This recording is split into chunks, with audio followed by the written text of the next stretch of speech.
கிறிஸ்துவுக்கு அன்பாளைக்கப்பட்ட அன்புக்குரிய சகோதரர்களே, யாவருக்கும் கிறிஸ்துவுக்குள் அன்பை வாழ்த்தையும் தெரிவித்துக் கொள்கிறேன். தேவன் தாமே கிருபையாக தந்த நாளுக்காக நன்றியோடு சோத்திருக்கிறேன்.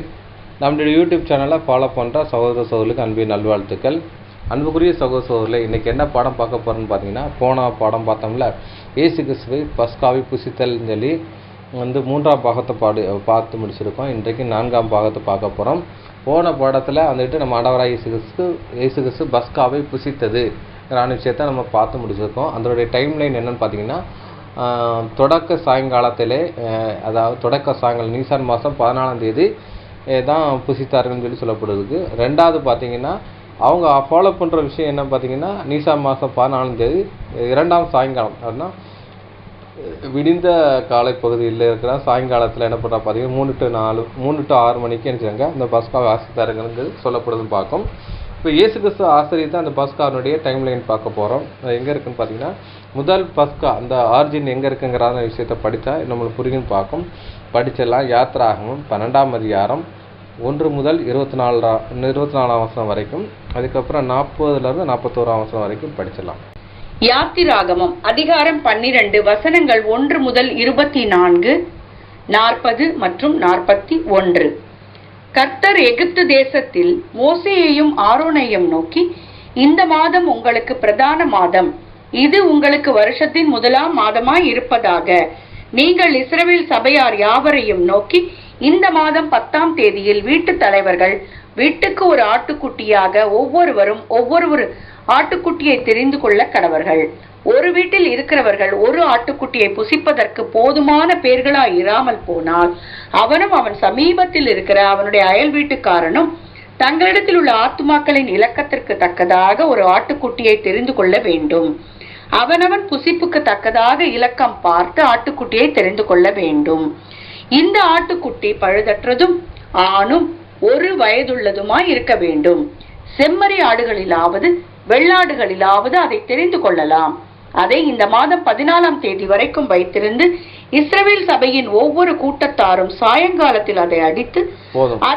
பார்த்தீங்கன்னா இதான் நம்ம டைம்லைன் பார்க்க போகிறோம். இது வந்துட்டு வருஷத்தின் முதலாம் மாதம் 14ஆம் தேதிங்கிற விஷயம் சொல்லப்படுதுன்னு பார்க்கும். அப்போ என்ன பண்ணுன்னா, இந்த மாதம் 14ஆம் தேதி வரை வைத்திருந்துட்டுருக்கு. அப்போ 14ஆம் தேதி வைத்திருந்துன்னா அந்த 10ஆம் தேதி வந்துட்டு 10ஆம் தேதி தேர்ந்தெடுக்கிறாங்க.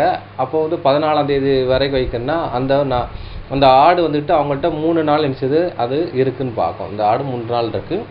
14ஆம் தேதி வரைக்கும் அங்கே வந்துக்கிட்டு இருக்கப்படுற விஷயத்தை அடையாளப்படுத்துன்னு பார்க்கும். 3 நாள் இருக்குது. அதை 3 நாள் கழித்து 3 நாள் 4ஆவது நாளுக்குள்ளே போகுதுன்னு பார்க்கும். அப்போ தான் அடிக்காமல் பார்க்கும். 4ஆம் நாள் ஃபினிஷிங் ஆகலை. அப்போ 3 நாளுக்குள்ளே அந்த நாளுக்குள்ளேயே அது அடிக்கப்படுது. அப்போ எப்போ அடிக்கப்படுதுன்னா, இரவு டைமில் அடிக்கப்படுது. இரவு டைமில் தான் அந்த விஷயங்கள் அடித்து அந்த பஸ்காவெல்லாம் புசிக்காங்க. நைட்டு 12 மணிக்கு அந்த என்ன தலைச்சின் சங்கார பிள்ளை அங்கே நடக்கும் பார்க்கும். தலைச்சின் சங்கார பிள்ளை. அப்போ இது என்ன ஆகிதுன்னா, 3 + ஒரு அரை நாள் 3.5 நாள் அந்தக்குள்ளே நம்ம நைட்டு எடுத்தோன்னா ஒரு அரை நாளில் நமக்குள்ளே எடுத்துக்கலாம் பார்க்கும். ஏன்னா நைட்டு ஃபுல்லாக என்ன பண்ணுறோம், நைட்டுக்கு அப்புறம் தான் என்ன பண்ணுறோம் பார்த்தீங்கன்னா, அவங்க வெளியே போகிறாங்கன்னு பார்க்கும். நைட்டு வெளியே போகிறாங்கன்னு பார்க்கும். இஸ்ரேல் ஜனங்கள் வந்துட்டு 14ஆம் தேதியிலே நினைச்சாங்க புறப்பட்டு வெளியே போகிறாங்கன்னு பார்க்கும். அப்போ இதை என்ன 3.5 நாளை இது கூட ஒரு விஷயமா எடுத்துக்கலாம் பார்க்கும். அதே மாதிரி நம்ம ஆண்டவராக இயேசு கிறிஸ்து இஸ்ரேல் ஜனங்களில் 3.5 நாள் என்ன பண்ண 3.5 வருஷம் வரைக்கும் என்ன செய்ய பார்த்தீங்கன்னா ஊழியம் செய்கிற ஒரு விஷயத்தை அடையாளப்படுத்துன்னு பார்க்கும். அப்போ பார்த்தீங்கன்னா அந்த பஸ்கா ஆடு என்ன பண்ணுறது பார்த்தீங்கன்னா, அவங்கள்ட்ட 3 நாள் இருக்குது. 10ஆம் தேதி தெரிந்து கொள்ள வேண்டியிருக்கு. 10ஆம் தேதி அவங்க தெரிஞ்சுக்காங்க. 10, 11, 12, 13, 14ஆம் தேதி ஸ்டார்டிங்கில் தான் அந்த இதை அடிக்கப்படும். 14ஆம் தேதி சாயந்தரம் அடிக்கணும்னா 14ஆம் தேதிக்குள்ளே வருதுன்னு பார்க்கும். இந்த ப்ராசஸ்லாம் நடக்கும் பார்க்கும். அப்போ அந்த நைட்டு ஃபுல்லாக தான் வெளியே டெலிவரன்ஸ் பண்ணுறா பார்க்கும். அப்போ இயேசு கிறிஸ்து அவங்க அடிக்கப்படுதுன்னா 14ஆம் தேதி காலையில் 9 மணிக்கு அடிக்கப்படுறாரு. 3 மணிக்கு நினைச்சுறாங்க பார்த்தீங்கன்னா அவர் உயிர் நிற்கிறார் பார்க்கும். அந்த ஒரு விஷயம் கூட இது ஒரு அடையாளமாக வரும்னு பார்க்கும். இது சாயங்காலத்திலே அடித்துன்னு இருக்கு.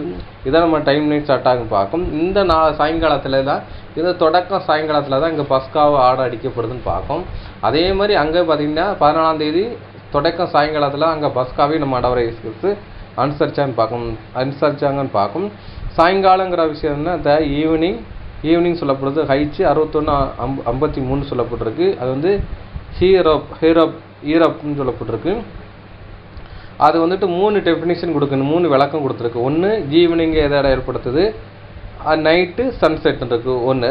ரெண்டாவது ஏ அப்படின்னு பார்த்தீங்கன்னா ஈவினிங் சன்செட் சூரிய அஸ்தமத்தை அடையாளப்படுத்துது.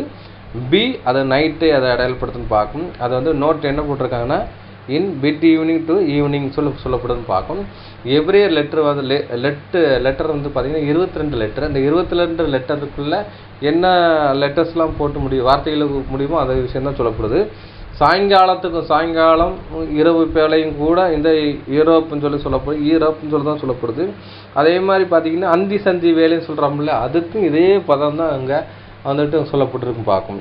அப்போ பார்த்தீங்கன்னா ஏன்னா 22 லெட்டர், இந்த 22 லெட்டருக்குள்ளே தான் அடிச்சாங்க வார்த்தையை வந்து அவங்க கோத்துக்கிட்டாங்கன்னு பார்க்கும். அதனால தான் இதில் ஒரு குழப்பத்துக்கு காரணமாக இருப்பாங்க. இதுவும் ஈவினிங் சொல்லப்பட்டு ஈரோப்புன்னு தான் சொல்லப்பட்டிருக்கு, அங்கேயும் அது ஈரோப் தான் சொல்லப்பட்டிருக்கு அப்படின்னு சொல்லி நம்மளுக்கு ஒரு குழப்பம் கூட வரும் பார்க்கும். ஆனால் இந்த சாயங்காலங்கிறது தமிழில் ரொம்ப கரெக்டாக இருக்குது. சாயங்காலம்னா 6 மணிக்கு மேலே சொல்லப்பட்டு பார்க்கும் அந்த ஒரு விஷயம். அதுக்கப்புறம் பார்த்தீங்கன்னா நம்ம தமிழ் மொழிபெயர்ப்பில் பார்த்தீங்கன்னா அந்தி சந்திங்கிற விஷயம் சொல்லப்பட்டிருக்கு, அங்கேயும் கரெக்டாக நம்ம பிரித்து போட்டிருக்கும் பார்க்கும் அந்த ஒரு விஷயம். அது கரெக்டாக தான் இருக்குது. ஆனால் எப்ரேயர் பதத்தில் அந்த விஷயம் சொல்லப்பட்டிருக்கு. பிட் ஈவினிங் சொன்னால் 3 to 6, 6 to 7 கூட அவங்க சொல்கிறாங்கன்னு பார்க்கும் ஒரு விஷயம் பார்க்கும். அப்போ தொடர்ந்து படிக்கலாம். அப்போ வந்து சாயந்தரம்னா அந்த தொடக்க சாயங்காலம் தான் அது அடிக்கிற விஷயத்தை இதை இடையாளப்படுத்துன்னு பார்க்கும், படிக்கலாம். அதன் ரத்தத்தில் கொஞ்சம் எடுத்து தாங்கள் அதை புசிக்கும் வீட்டு வாசல் நிலைக்கால்கள் 2லும் நிலையின் மேற்சட்டத்திலும் தெளித்து அன்று ராத்திரியிலே அதன் மாம்சத்தை நெருப்பினால் சுட்டு புளிப்பில்லா அப்பத்தோடும் கசப்பான கீரையோடும் அதை புசிக்க கடவர்கள். அப்போ பார்த்தீங்கன்னா இங்கே அந்த ராத்திரியிலே சாயந்தரம் 6 மணிக்கு அடிக்கப்படுறாங்க. அன்று ராத்திரியிலே மாம்சத்தை நெருப்பிலாம் சுட்டு புளிப்பில் அப்பத்தோடு கசப்பான கீரையில புசிக்க கடவன் இருக்கு. அப்போ முதல் பஸ்கா எப்படின்னா தொடக்க சாயங்காலத்தை அடித்து அந்த நைட்டில் தான் சுட்டரிக்காங்க. 2ஆம் பஸ்கா அந்த வனாந்தரத்தில் அடித்தது அந்தி சந்தி வேலையில் அடிக்கப்படுது. 3 to 6 அடித்து 6 மணிக்குள்ள அந்த பஸ்கா காரியங்கள் முடிவடைஞ்சிரும் பார்க்கும் ஒரு விஷயம் நடக்கும் பார்க்கும். அப்போ பார்த்தீங்கன்னா அவங்க வந்துட்டு இந்த பஸ்காவை என்ன செய்யக்கூடாது பார்த்தீங்கன்னா அவங்க வந்துக்கிட்டு எதுக்குள்ள கொண்டு வரேன்னா 15ஆம் தேதிக்குள்ள வந்து கொண்டு வரக்கூடாது. இன்னும் 15ஆம் தேதி புளிப்பில்லாம் ஒரு அப்பா பெண்டிங்கு ஸ்டார்ட் ஆகிரும் பார்க்கும் ஒரு விஷயம் பார்க்கும். இன்னொன்று பார்த்தீங்கன்னா முதல் பஸ்கா அடிக்கும் பட்சம் பார்த்தீங்கன்னா அந்த நைட்டு சாப்பிட்டு விடிய காலம் ஆனால் சூரிய அஸ்தமைக்கு முன்னாடி வச்சுருக்கக்கூடாதுன்னு பார்க்கும். சிலர் என்ன சொல்லுவாங்க பார்த்தீங்கன்னா அந்த சாயங்காலம் அது அந்தி சந்தி வேலைக்கு அடித்தது ஓகே தான், ஆனால் விடிய காலம் தானே மீதி வைக்கக்கூடாது, அப்போ நைட்டெல்லாம் சாப்பிடலாமேங்கிற விஷயம் அவங்க சொல்லுவாங்க பார்க்கும். கிடையாது, 15ஆம் தேதிக்கு மேலே போகக்கூடாதுன்னா போகக்கூடாது. அப்போ 15ஆம் தேதி என்னென்னா பஸ்கா பண்டிகை ஆரம்பம் ஸ்டார்ட் ஆகிரும் பார்க்கும். இப்போ 3 to 6 அடிச்சது அந்த பஸ்கா புசிக்கிற விஷயத்தை அங்கே முடிச்சிருவாங்கன்னு பார்க்கும். 15ஆம் தேதி வந்து பண்டிகை நாளாக அங்கே ஆசரிப்பாங்கன்னு பார்க்கும். பஸ்காங்கிற 14ஆம் தேதி, அந்த பண்டிகை நாளுங்கிற விஷயம் என்ன 15ஆம் தேதி ஸ்டார்ட் ஆகின்னு பார்க்கும். அது 7 நாளை அதை அடையாளப்படுத்துன்னு பார்க்கும். அதே மாதிரி இயேசு கிறிஸ்து வந்து 14ஆம் தேதி அடைக்கப்பட்டார். அது என்ன பார்த்தீங்கன்னா பஸ்காவி கிறிஸ்து பலியிடப்பட்டாருன்னு சொல்லப்பட்டிருக்கு.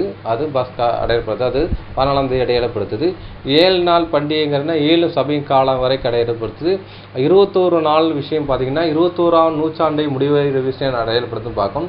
அப்போ வந்து சபையின் காலம் எப்போ முடியறதுன்னா 21ஆம் நூற்றாண்டு காலத்தில் அது முடிவு வேலையாக இருக்குது. அது வந்து சாயந்தர வேலையாக இருக்கும் பார்க்கும். அது வந்துக்கிட்டு அது 6 மணி இதை ஒரு அடையாளப்படுத்துகிறோம் பார்க்கும். அதாவது அவங்க 21ஆம் நூற்றாண்டுக்குள்ளே இடப்பட்ட காலத்தில் அதை ஒரு விஷயம் நடக்க போகுது. இயேசு கிறிஸ்துனுடைய 2ஆம் வருகையும் உலகத்து முடியும் அங்கே ஒரு விஷயம் பார்க்கும். 7ஆவது நாளுடைய நிறைவேறு அடையாளப்படுத்துகிற விதமாக இருக்குன்னு பார்க்கும். அடுத்தபடியாக அன்புக்குரிய சகோதரர்களே இதான் ஒரு விஷயம், தொடர்ந்து படிக்கலாம். பச்சையாயும் தண்ணீரில் அவிக்கப்பட்டதாயும் அல்ல, அதன் தலையையும் அதன் தொடைகளையும் அதற்குள்ள யாவையும் ஏகமாய் நெருப்பினால் சுட்டதாய் அதை புசிப்பீர்களாக. அதிலே ஒன்றையும் விடியற்காலம் மட்டும் மீதியாக வைக்காமல் விடியற்காலம் மட்டும் அதிலே மீதியாய் இருக்கிறதை அக்கினியால் சுட்டரிப்பீர்களாக. அப்போது அது நினைச்சது பச்சையா சாப்பிடக்கூடாது, தண்ணியில அவிச்சு வேக வச்சு சாப்பிடக்கூடாது. அதன் தலையும் அதன் தொடையும் அதற்குள்ளே ஏகமாக நெருப்பில் சுட்டதாக புசிக்க கடவுன்றிருக்கு. அப்போ வந்துட்டு பின்னாடி வந்த அந்த இப்போ கூட என்ன பண்ணுறாங்க பார்த்தீங்கன்னா பஸ்கா என்ற பேரில் ஆசரிக்காங்க. சந்தை மட்டும்தான் அவங்க என்ன பண்ணுறாங்க பார்த்தீங்கன்னா அவங்க வந்துட்டு சுட்டு சாப்பிட்றாங்க. ஆனால் இது என்னென்னா அது ஆட்டோடைய செங்கு அறுத்து ரத்தத்தை வெளியே போனதுக்கப்புறம் அந்த ரத்தத்தை எடுத்து அவங்க நிலைக்காலில் ஃபஸ்ட்டு பூசிருக்காங்க. அதுக்கப்புறம் பார்த்தீங்கன்னா முழுசாகவே அடிச்சுட்டு இருக்காங்க பார்த்தீங்கன்னா அப்படியே சுட்டு அடிச்சிருக்காங்க. நெருப்பில் ஏகமாக நெருப்பில் புசிக்கின்றது அதாவது சுட்டரிக்குன்னு சொல்லப்பட்டு பார்க்கும். அப்படியே நீங்கள் பொருளில் வந்து பார்த்தீங்கன்னா இங்கே ஆடு வந்து கழுத்தாக இருக்குன்னா ரத்தம் வெளியே போகிற விஷயத்தை அடையப்படுது. அது மாதிரி நம்ம ஆடவராக இயேசு அங்கே என்ன பண்ணுற பார்த்தீங்கன்னா அவங்க வந்து சரீரம் பீக்கப்பட்டு ரத்தம் போகிற விஷயத்தை அடையப்படுத்துன்னு பார்க்கும். ஆடை வெட்டி அங்கே வந்து எலும்பு முறிக்கப்படலாம் பார்க்கும் பஸ்கா ஆடு. அதே மாதிரி கிறிஸ்து பொருளில் என்ன பண்ணுற பார்த்தீங்கன்னா அவருடைய எலும்புகள் முறிக்கப்படவில்லை என்று சொல்லப்படுதுன்னு பார்க்கும். அதுக்கப்புறம் பார்த்தீங்கன்னா பஸ்கா ஆடை எடுத்தது பார்த்தீங்கன்னா நெருப்பில் சுட்டு எடுத்ததுக்கப்புறம் தோல் உரித்தாங்கன்னு பார்க்கும். அதே மாதிரி பார்த்தீங்கன்னா இயேசு கிறிஸ்துவோட வஸ்திரத்தை கொடுத்து பார்த்தீங்கன்னா அந்த யூத கவர்மெண்ட்டில் போர் செய்வர்கள் அங்கே பங்கிட்டார்கள்ங்கிற விஷயம் அங்கே சொல்லப்படுதுன்னு பார்க்கும். தொடர்ந்து படிக்கலாம். அதை புசிக்க வேண்டிய விதமாவது, நீங்கள் உங்கள் அறைகளில் கச்சை கட்டி கொண்டும் உங்கள் கால்களில் பாதரட்சை தொடுத்து கொண்டும் உங்கள் கையில் தடி பிடித்து கொண்டும் அதை தீவிரமாய் புசிக்க கடவீர்கள். அது கர்த்தருடைய பஸ்கா. அந்த ராத்திரியிலே நான் எகிப்து தேசம் எங்கும் கடந்து போய் எகிப்து தேசத்தில் உள்ள மனிதர் முதல் மிருக ஜீவன்கள் மட்டும் முதற் பேராய் இருக்கிறவைகளை எல்லாம் அதம் பண்ணி எகிப்து தேவர்கள் மேல் நீதியை செலுத்துவேன். நானே கர்த்தர். நீங்கள் இருக்கும் வீடுகளில் அந்த ரத்தம் உங்களுக்கு அடையாளமாய் இருக்கும். அந்த ரத்தத்தை நான் கண்டு உங்களை கடந்து போவேன். நான் எகிப்து தேசத்தை அழிக்கும் போது அழிக்கும் வாதை உங்களுக்குள்ளே வராதிருக்கும். அந்த நாள் உங்களுக்கு நினைவு கூறுதலான நாளாய் இருக்க கடவது. அதை கர்த்தருக்கு பண்டிகையாக ஆசரிப்பீர்களாக. அதை உங்கள் தலைமுறை தோறும் நித்திய நியமமாக ஆசரிக்க கடவீர்கள். அப்போதும் அப்போ பார்த்தீங்கன்னா அந்த நாள் என்ன சங்காரங்க பண்ண நாள் இருந்தால் நீசான் மாதம் 14ஆம் தேதி அதை தான் நீங்கள் பஸ்காவா பண்டிகையாக கொண்டாடணும். பண்டிகை ஸ்டார்ட் ஆகுது. அதை வந்து 7 நாளுங்கிற விஷயம் அங்கே சொல்லப்படுது. 7 நாளாக பண்டிகையை கொண்டாடணும்னு சொல்லிட்டு அது புளிப்பில் அப்போ பண்டிகைன்றது அது என்னங்கிற விஷயத்த நம்ம வந்துட்டு பொருளில் வரமிச்சு நம்ம பார்க்கலாம். தொடர்ந்து படிக்கலாம்.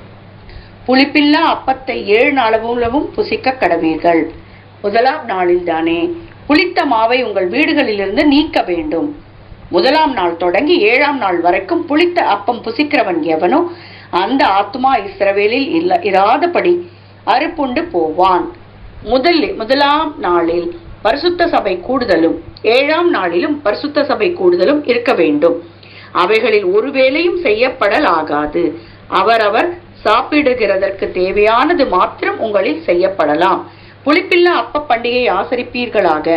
இந்த நாளில் தான் நான் உங்கள் சேனைகளை எகிப்து தேசத்திலிருந்து புறப்பட பண்ணினேன். ஆகையால் உங்கள் தலைமுறை தோறும் நித்திய நியமமாக இந்த நாளை ஆசரிக்க கடவீர்கள். அப்போதும் அப்போ பார்த்தீங்கன்னா இந்த முதலாம் நாள் பரிசுத்த சபை கூடுதல் நாள், 7ஆம் நாளிலே சபை கூடுதல் நாள் இருக்க வேண்டும். அவைகள் வேலை ஒன்று செய்யப்படலாகாது. அவரவர் சாப்பிட தேவைக்கு மாத்திரம் உங்களுக்கு செய்ய வேண்டியிருக்கு. அப்போ பார்த்தீங்கன்னா பஸ்கா பண்டிகைக்கு அப்பம் சுடுற நாள் மட்டும் தான் பண்ணணும். வேறு எந்த வேலையும் ஃபிசிக்கலாக எந்த வேலையும் செய்யக்கூடாது. அது ஒரு பண்டிகை நாளாக அங்கே ஸ்டார்ட் பண்ணணும்னு சொல்கிறான்னு பார்க்கும். அப்படியே நீங்கள் பொருளை ஆரம்பிச்சு பார்த்தீங்கன்னா அப்போ வந்து 7 நாள் சபை காலம்னு சொல்லப்பட்டிருக்கு. அன்றைக்கி என்ன பண்ணணும் பார்த்தீங்கன்னா உங்கள் ஜீவனுக்கு உண்டாக மட்டும்தான் நீங்கள் நினைச்சது பார்த்தீங்கன்னா வேலை செய்யணும். அதுக்காக நீ சொத்துக்கோக்காக எஃபெக்ட் போட்டு நினைச்சக்கூடாது. இந்த உலகத்தில் நினைச்சக்கூடாது. நீங்கள் வந்துட்டு அதுக்கு உலகத்தில் வந்து ரொம்ப எஃபெக்ட் பண்ணிடக்கூடாது. ஏன்னா இது வந்து சொல்லப்பட்டு பார்க்கணும். ஏன்னா எப்படி அங்கே வந்து 7 நாள் பஸ்கா பண்டிகையை ஆசரிக்காங்களோ அதே மாதிரி கிறிஸ்துவ ரான்சம் ஈடுபடைய அந்த 7 சபை காலத்தில் ரொம்ப அனுசரிக்க சொல்லப்படுது பார்க்கும். ஜீவனுக்கு உண்டானது மட்டும்தான் நம்ம வந்துட்டு சாப்பாடுக்காக தான் நம்ம உழைக்கணும் இல்லையா, சொத்து சுகத்துக்காக உழைச்சி தேட வேண்டிய அவசியம் கிடையாதுன்னு பார்க்கும். இம்மைக்காக தேவன் மேல் நம்பிக்கையை வச்சிருப்பீங்கன்னா நீங்கள் உங்களை மாதிரி பரிதவிக்கிற யாரும் கிடையாதுன்னு சொல்லப்படுதுன்னு பார்க்கும். அப்போ வந்துட்டு இருக்கிறதுக்கு சொந்த வீடு வாசல் இருக்கணும், அது தேவை தான். ஆனாலும் நினச்சது அதிகமாக நினச்சது அதுக்கு பின்னாடி ஓட வேண்டிய அவசியம் இல்லை. அது வந்துட்டு இது ஒரு நிழலான காரியமாக இருக்குன்னு பார்க்கும். இதை வந்துட்டு நினச்சிட்டோன்னா சில புளிப்பில் அப்ப பண்டிகையை ஆசரிப்பதாக. அந்த நாளில் தானே நான் உங்கள் சேனையை எகிப்து தேசத்திலிருந்து புறப்பட பண்ணினேன். ஆகையால் உங்கள் தலைமுறையும் நித்திய நியமாக நாளை ஆசரிக்க கிடவார்கள். அப்போ இஸ்ரவேலுடைய ஜனங்களை நினச்சதை பார்த்தீங்கன்னா அந்த 14ஆம் தேதியே அவங்க நினச்சிடாங்க விடுதலை போகிறான்னு பார்க்கும். அதுபோல் இயேசு கிறிஸ்துவோட ரான்சம் ஈடுபலி அந்த 14ஆம் தேதி நடந்ததுனால அவர் நினச்சது அடிமைத்தனமாகிய பாவத்தின் அடிமைத்தனமாகிய வீட்டிலேருந்து நம்மளை நினச்சதார் விடுதலை பண்ணுற ஒரு விஷயத்தை அடையாளப்படுத்துன்னு பார்க்கும். முதலாம் மாதம் 14ஆம் தேதியில் சாயங்காலம் தொடங்கி அந்த மாதம் 21ஆம் தேதி வரைக்கும் சாயங்காலம் வர புளிப்பில்லா அப்பா பண்டிகை அங்கே ஆச்சரிக்க கடவுன்னு இருக்கும். அப்போ 7 சபை காலம் வந்துட்டு பார்த்தீங்கன்னா ஏன்னா 1ஆம் நூற்றாண்டு காலத்துலேருந்து ஸ்டார்ட் ஆகி அது எங்கேருந்து முடியுதுன்னு பார்த்தீங்கன்னா அது வந்துக்கிட்டு 21ஆம் நூற்றாண்டு காலம் வரைக்கும் முடியுதுன்னு பார்க்கும். அப்போ 1 4 14 எதை அடையாளப்படுத்துன்னு பார்த்தீங்கன்னா 4ங்கிறது இயேசு முதல் வந்துட்டு 1ங்கிற விஷயத்துல முதலாம் சபை காலத்தை அடையாளப்படுத்துது. 4ங்கிற விஷயம் வந்துட்டு இயேசு கிறிஸ்து 4ஆம் நாளில் அந்த பூமிக்கு வர விஷயத்தை அடையாளப்படுத்துது. 1 4 கூட்டினீங்கன்னா 5ன்னு பார்க்கும். 5 புதிய சிருஷ்டியை கூட இது அடையாளப்படுத்த விதமாக இருக்குன்னு பார்க்கும். அதே மாதிரி பார்த்தீங்கன்னா 26ஆம் முடிய ஒரு விஷயம் பார்த்தீங்கன்னா 1 2 3 அடையாளப்படுத்துன்னு பார்க்கும். அது வந்து ரேன்சம் வந்து ஃபுல்ஃபில் ஆகிற ஒரு விஷயத்தை இதை கூட ஒரு அடையாளப்படுத்துன்னு பார்க்கும். தொடர்ந்து படிக்கலாம். முதலாம் மாதம் 14ஆம் தேதி சாயங்காலம் தொடங்கி மாதத்தின் 21ஆம் தேதி சாயங்காலம் வரைக்கும் புளிப்பில்லா அப்பம் புசிக்க கடவீர்கள். அப்போ பார்த்தீங்கன்னா இங்கே புளிப்பில்லா அப்பம் வந்துட்டு இது பண்ணணும் 7 நாள் புசிக்கணும்னு சொல்லிட்டு நான் பார்க்கும். அப்போ அந்த புளிப்பு எதை அடையாளப்படுத்தினா புளிப்பு துருக்குணம் பொல்லாப்புங்கிற விஷயம் சபைக்குள்ள 7 நாள் இருக்கக்கூடாதுங்கிற விஷயத்தை இது அடையாளப்படுத்துன்னு பார்க்கும். வீடுகளில் புளித்தமாக இருக்கக்கூடாதுன்னு சொல்லப்படுதுன்னு பார்க்கும்.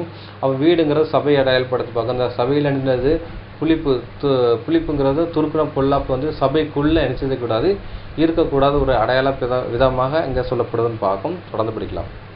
அளவும் உங்கள் வீடுகளில் புளித்தமா காணப்படலாகாது. எவனாகிலும் புளிப்பிடப்பட்டதை புசித்தால் அவன் பரதேசியானாலும் சுதேசியானாலும் அந்த ஆத்துமா இஸ்ரவேல் சபையில் இராமல் அறுப்புண்டு போவான். புளிப்பிடப்பட்ட யாதொன்றையும் நீங்கள் புசிக்க வேண்டாம். உங்கள் வாசஸ்தலங்களில் எல்லாம் புளிப்பில்லா அப்பம் புசிக்க கடவீர்கள் என்று என்றார். அப்ப 7 நாள்ல வந்துட்டு புளிப்பில்லா அப்பங்கள் சாப்பிடணும். அப்படி புளிப்போட சாப்பிட்டாங்கன்னா அவன் பரதேசியா இருந்தாலும் சுதேசியா இருந்தாலும் அந்த ஆத்மா சபையில் இராதபடி அறுப்புண்டு போவான் இருக்கு. அதே மாதிரி பார்த்தீங்கன்னா இந்த புளிப்பு வந்து துருக்குணம் பொல்லாப்புங்கிற விஷயம் சபைக்குள்ள இருந்தால் அவன் என்ன செய்ய 2ஆம் மரணத்துக்குள்ள போகிற விஷயத்தை அடையாளப்படுத்துன்னு பார்க்கும். அவன் புளிப்புன்னா துருக்குணம் பொல்லாப்புங்கிற விஷயம் சபைக்குள்ளே வச்சுக்கிட்டே அவன் இருந்தாங்கன்னா அவங்க என்ன செய்வாங்க 2ஆம் மரணத்துக்குள்ளே போவாங்கங்கிற விஷயத்தை இது ஒரு நிழலான காரியமாக இருக்குன்னு பார்க்கும். தொடர்ந்து படிக்கலாம். அப்பொழுது மோசே இஸ்ரவேல் மூப்பர் யாவரையும் அழைப்பித்து, நீங்கள் உங்கள் குடும்பங்களுக்கு தக்கதாக உங்களுக்கு ஆட்டுக்குட்டியை தெரிந்தெடுத்துக்கொண்டு பஸ்காவை அடித்து ஈசோப்பு கொழுந்துகளின் கொத்தை எடுத்து கிண்ணியில் இருக்கும் இரத்தத்தில் தோய்த்து அதில் இருக்கும் அந்த இரத்தத்தை வாசல் நிலைக்கால்களின் மேல் சட்டத்திலும் வாசலின் நிலைக்கால்கள் 2லும் தெளியுங்கள். விடியற்காலம் வரைக்கும் உங்களில் ஒருவனும் வீட்டு வாசலை விட்டு புறப்பட வேண்டாம். கர்த்தர் எகிப்தியரை அதம் பண்ணுகிறதற்கு கடந்து வருவார். நிலையின் மேற்சட்டத்திலும் வாசலின் நிலைக்கால்கள் 2லும் அந்த இரத்தத்தை காணும் போது கர்த்தர் சங்காரக்காரனை உங்கள் வீடுகளில் உங்களை அதம் பண்ணுகிறதற்கு வரவொட்டாமல் வாசற்படியை விலகி கடந்து போவார். இந்த காரியத்தை உங்களுக்கும் உங்கள் பிள்ளைகளுக்கும் நித்திய நியமமாக கைக்கொள்ள கடவீர்கள். இஸ்ரவேல் புத்திரர் எகிப்திலே குடியிருந்த காலம் 430 வருஷம். 430 வருஷம் முடிந்த அன்றைய தினமே கர்த்தருடைய சேனைகள் எல்லாம் எகிப்து தேசத்திலிருந்து புறப்பட்டது. அப்போ பார்த்தீங்கன்னா இதான் ஒரு விஷயம். அப்போ என்ன இன்ஸ்ட்ரக்ஷன் கொடுத்தான்னு பார்த்தீங்கன்னா விடியற் காலம் வரைக்கும் என்ன செய்யாது வீட்டு வாசலையும் இப்போ புறப்பட்டு வரக்கூடாதுங்கிற விஷயம் சொல்லிட்டான்னு பார்க்கும். அப்போ வந்துட்டு என்ன ஆயிட்டுன்னு பார்த்தீங்கன்னா அவங்க என்ன சொல்ல போகுதுன்னா விடியற் காலம்னா அவங்க என்ன ஆகுதுன்னா 14ஆம் தேதி அதாவது நைட்டு ஃபுல்லாக நினச்சிடுவாங்க வீடுகளில் இருக்காங்க. அதுக்கு விடிந்த காலப்பகுதியில் தான் வெளியே வரணுங்கிறான இன்ஸ்ட்ரக்ஷன் அங்கே கொடுக்கப்படுதுன்னு பார்க்கும். வந்துட்டு என்ன சொல்கிறாங்கன்னா ரத்தம் அதாவது என்ன சொல்ல பார்த்தீங்கன்னா அந்த ரத்தம் வாசலின் நிலைக்கால் மேட்டு சட்டத்திலும் வாசலின் நிலைக்கால் 2லும் தெளியுங்கள். விடியற்காலம் வரைக்கும் உங்களில் ஒருவனும் வீட்டு வாசலை விட்டு புறப்பட வேண்டான்ட்டு. அப்போ பார்த்தீங்கன்னா வீட்டு வாசலில் வந்து புறப்பட வேண்டாம்னு சொல்லியிருக்கு. அதுக்கப்புறம் விடிஞ்சதுக்கு அப்புறம் தான் என்ன செய்றாங்க இஸ்ரேல் ஜனங்கள் என்ன பண்ணுறா பார்த்தீங்கன்னா தேசத்தில் உள்ளவங்கள்ட்ட வந்துட்டு என்ன செய்றாங்க தங்க நகைகளை எல்லாம் கேட்டு வாங்கி விட்டு அதுக்கப்புறம் பார்த்தீங்கன்னா எப்போ புறப்படுற பார்த்தீங்கன்னா 14ஆம் தேதி ஃபுல்லாக அந்த இது முடிச்சதுக்கப்புறம் 14ஆம் தேதியிலே இந்த ஸ்டார்ட் ஆகுறாங்க. ராத்திரியில் என்ன பண்ணுறாங்க பார்த்தீங்கன்னா அந்த ராத்திரியிலே அந்த சந்ததியர் எல்லாரும் தலைமுறைமாக வெளியே ஆசரிக்க வேண்டும். அவங்க என்ன செய்றாங்கன்னா அன்றைய தினமே வெளியே போட்டாங்கன்னு பார்த்தீங்கன்னா எப்போ போனாங்க பார்த்தீங்கன்னா அப்போ 14ஆம் தேதி தான் என்ன போனாங்கங்கிறான விஷயம் அங்கே சொல்லப்படுதுன்னு பார்க்கும். அப்போ என்ன பண்ணுறாங்கன்னா இவங்க விடிஞ்சதுக்கப்புறம் தான் வெளியே வராங்கன்னு பார்க்கும். அப்போ என்ன பண்ணுறாங்க அவங்க விடிஞ்சதுக்கப்புறம் தான் என்ன செய்றாங்க வராங்கன்னு பார்க்கும். அப்போ அந்த நடு ராத்திரியில் தான் என்ன பண்ணுறாங்க பார்த்தீங்கன்னா அந்த சங்காரங்காரன் வந்து அங்கே சங்கரிக்கிற விஷயத்தை இங்கே சொல்லப்படுதுன்னு பார்க்கும். அப்போ என்ன சொல்கிறா பார்த்தீங்கன்னா, இங்கே இஸ்ரேல் புத்திரர்கள் எகிப்தில் குடியிருந்த காலம் 430 வருஷம் சொல்லப்பட்டிருப்பாங்க. அப்போ 430 வருஷங்கிற விஷயம் எதை அடையாளப்படுத்துறது பார்த்தீங்கன்னா, இது கூட பொருளில் மேட்ச் ஆகுன்னு பார்க்கும்.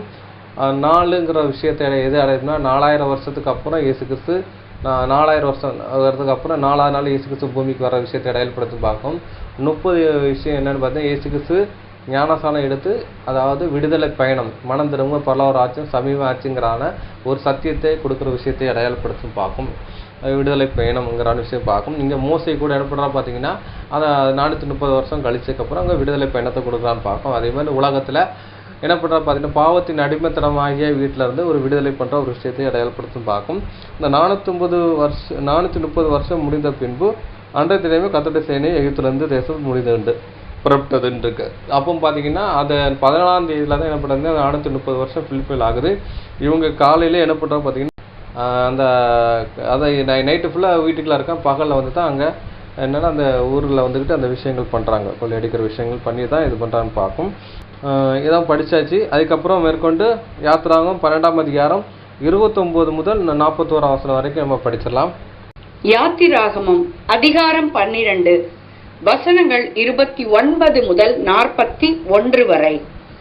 நடுராத்திரியிலே சிங்காசனத்தின் மேல் வீற்றிருக்கும் பார்வோனுடைய தலைப்பிள்ளை முதல் காவல் கிடங்கில் இருக்கும் சிறைப்பட்டவனின் தலைப்பிள்ளை வரைக்கும் எகிப்து தேசத்தில் இருந்த முதற்பேர் அனைத்தையும் மிருக ஜீவன்களின் தலையீற்று அனைத்தையும் கர்த்தர் அழித்தார். அப்பொழுது பார்வோனும் அவனுடைய சகல ஊழியக்காரரும் எகிப்தில் யாவரும் ராத்திரியிலே எழுந்திருந்தார்கள்.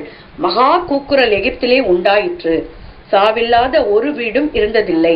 ராத்திரியிலே அவன் மோசேயையும் ஆரோனையும் அழைப்பித்து, நீங்களும் இஸ்ரவேல் புத்திரரும் எழுந்து என் ஜனங்களை விட்டு புறப்பட்டு போய் நீங்கள் சொன்னபடியே கர்த்தருக்கு ஆராதனை செய்யுங்கள்.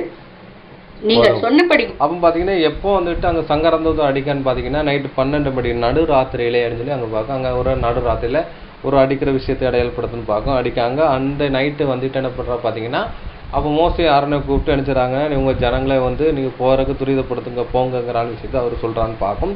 அப்போ எப்போ இப்போ நைட்டு வந்து சொல்கிற மாதிரி இருக்கு. நைட்டு சொன்னோன்னா நைட்டு போனாங்கன்னா போகலை. ஏன்னா அவர் என்ன சொல்கிறாங்கன்னா, நீங்கள் யார் என்ன பண்ணிடக்கூட விடியற் காலம் மட்டும், விடிந்த காலம் மட்டும் அப்படின்னு சொல்லப்பட்டு பார்க்கும். அது வரைக்கும் நீங்கள் நினச்சிடக்கூடாது, வெளியே வரக்கூடாதுங்கிற விஷயம் அவர் சொல்கிறா பார்க்கும். அது வந்து மார்னிங் எதை அடையாளப்படுத்தும் பார்க்கும். விடியற் காலம்னா மார்னிங் விடிந்த ஒரு காலப்பகுதியை எதை அடையாளப்படுத்துன்னு பார்க்கும். சிலர் என்ன சொல்லுவாங்கன்னா, நைட்டே கிளம்புன மாதிரி சொல்லுவாங்க. ஆனால் நைட்டு கிடையாது, அது விடியற் காலமாக இருக்குன்னு சொல்லப்படுதும் பார்க்கும். தொடர்ந்து படிக்கலாம். அப்படியே உங்கள் ஆடு மாடுகளையும் ஓட்டிக்கொண்டு போங்கள், என்னையும் ஆசிர்வதியுங்கள் என்றான். எகிப்தியர், நாங்கள் எல்லாரும் சாகிறோமே என்று சொல்லி தீவிரமாய் அந்த ஜனங்களை தேசத்திலிருந்து அனுப்பிவிட அவர்களை மிகவும் துரிதப்படுத்தினார்கள். பிசைந்த மா புளிக்கும் முன் ஜனங்கள் அதை பாத்திரத்துடனே தங்கள் வஸ்திரங்களில் கட்டி தங்கள் தோளின் மேல் எடுத்துக்கொண்டு போனார்கள்.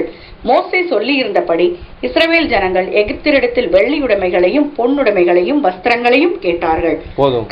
அப்போ பாத்தீங்கன்னா என்ன பண்றாங்கன்னா, தீவிரமா என்ன சொல்றாங்கன்னா, ஜனங்களை இவங்களும் அங்கே எகிப்தில் உள்ளவங்க என்ன செய்றாங்க, இவங்களை புறப்படுறாங்க, தீவிரப்படுத்துறாங்க. நீங்கள் இருக்க எங்களுக்கு டேஞ்சர் தான், எங்களுக்கு ஒவ்வொரு வீடு அழிவு வந்துக்கிட்டே இருக்குது, எங்கள் பிள்ளைகள் சாகுது, எங்கள் தலைச்சம் பிள்ளை சாகுனா ரெண்டாவது நாங்கள் சாக வேண்டி வருமோ இல்லைன்னா அப்படின்னு சொல்லி அவங்களுக்குள்ள ஒரு பயம், ஒரு கலக்கம் வருது.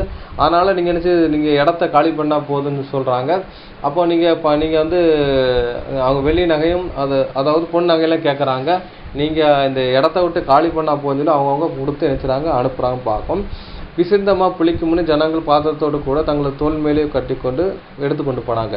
இது எப்போ நடக்கும் பார்த்தா பகல் காலத்தில் அங்கே நடக்குன்னு பார்க்க. ஏன்னா விடிய காலம் விடியறவளுக்கு வெளியே வரக்கூடாதுன்னு இருக்காங்க. அப்போ அதனால் வெளியே விடிந்ததுக்கப்புறம் தான் அந்த விஷயம் நடக்கு. அவங்க வாங்கிட்டு என்ன போகிறாங்க பார்க்கும்.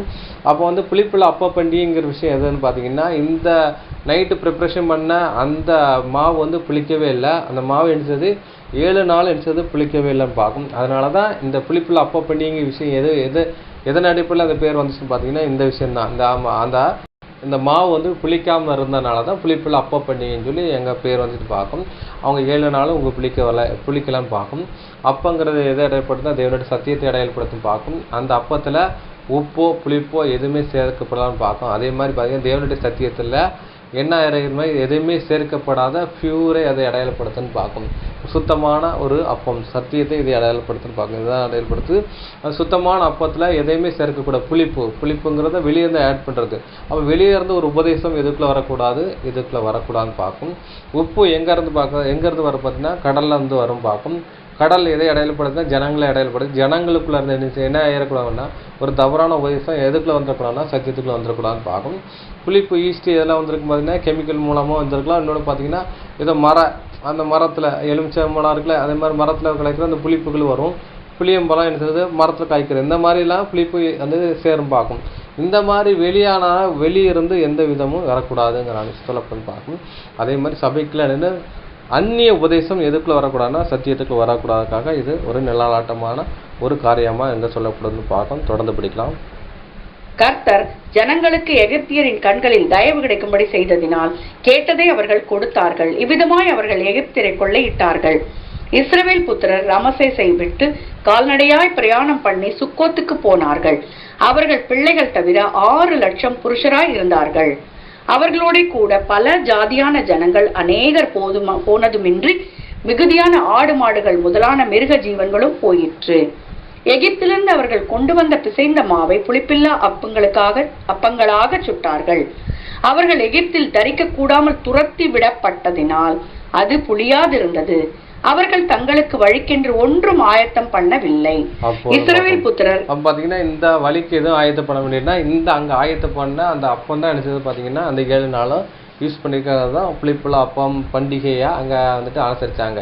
ஏன் ஆசரிச்சாங்கன்னா பின்னாடி அந்த மாவு எகிப்துல பிசைஞ்ச மாவு புளிப்பு ஏறலை. அது அந்த அப்பம் வந்துட்டு சுட நினைச்சது பார்த்தீங்கன்னா 7 நாளுக்கும் என்ன செய்து வந்துகிட்டே இருக்குன்னு பார்க்கும்.